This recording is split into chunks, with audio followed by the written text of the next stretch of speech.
What is up? I'm glad you're here for the Pippi Longstockings Woodland Edition.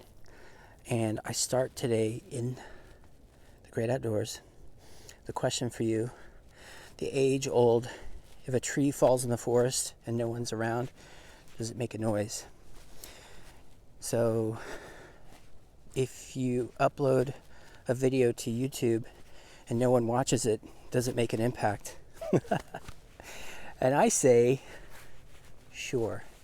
And I also say, who cares at this point? And I also say, I think doing the reps can often be just as important as getting the connection. Connection comes eventually if you're zoomed into what people want to hear, or you're telling your truth in a way that is, I don't know, struggle with the word authentic.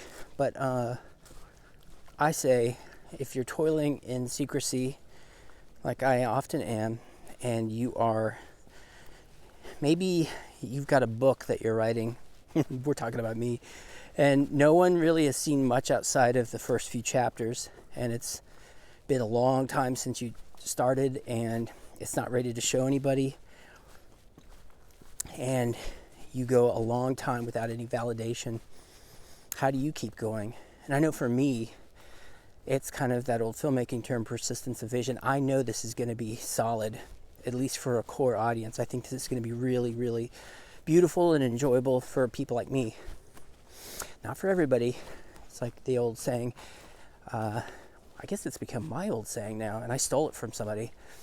Don't write for everybody, write something for somebody. And that kind of unlocks the magic, I guess, of whatever you're trying to create. So, I was thinking about this discarded YouTube channel that I have been telling you about, the one that I walked away from basically 10 years ago.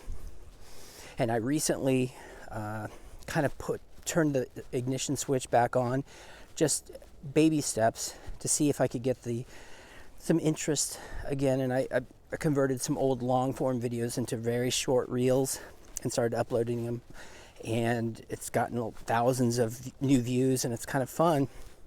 But I think back to the reason why I didn't continue with it a decade ago.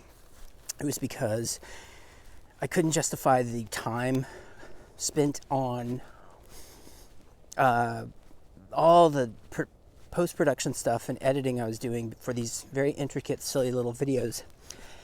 And I was getting some love, but I couldn't, it wasn't a form of income, and I had so many other things in the hopper, and I couldn't justify that time expense, so I stepped away. And now I'm thinking, well, maybe I wasn't doing it the best. I wasn't wise with my time commitment. I was putting in too much work on the things that didn't really matter, and I was focusing on strangely quantity and quality, but from two different sides. I was trying to make everything perfect, but I was also trying to create these longer form videos because I thought mistakenly back then that total view count or total time elapsed watching was the name of the game.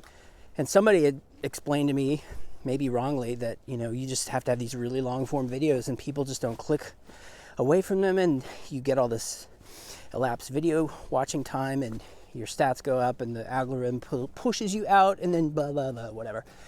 I guess things changed. YouTube changed, and it is now a different game, a different situation. So that said, am I glad that I am trying this again? Yes. Do I regret stopping doing it? Well, on a lot of levels, yeah, because I got a lot of joy out of it, just me.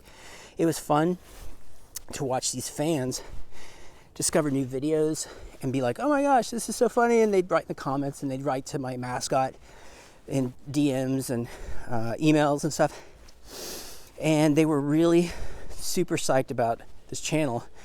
And so it was fun to watch them get excited, because I loved it just because it made me laugh.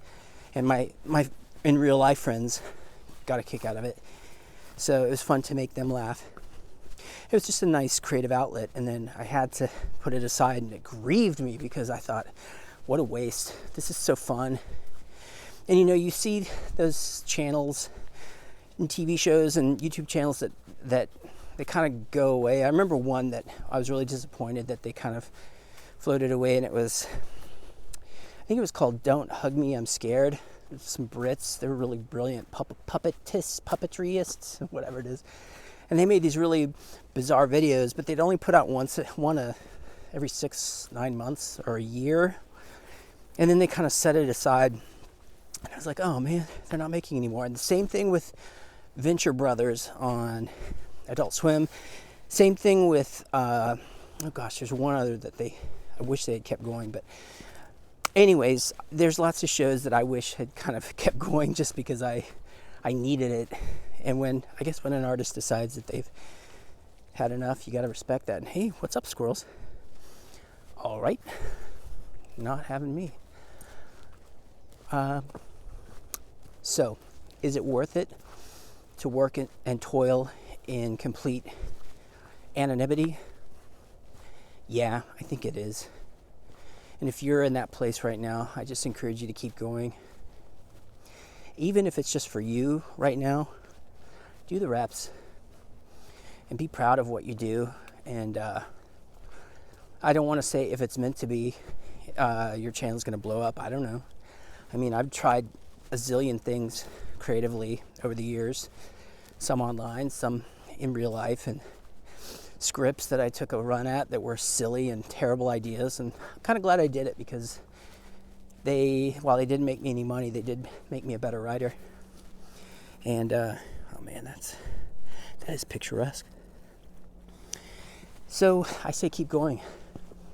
Don't stop till you get enough, to quote MJ, who I guess we're not allowed to quote anymore. But I want to encourage you that I'm rooting for you, and I want to see what you do, what you've created when you're done. So put me on the list of plus ones for your big reveal party. And with that, I'm going to try not to trip down this hill and break something, mostly my pride. All right, till next time.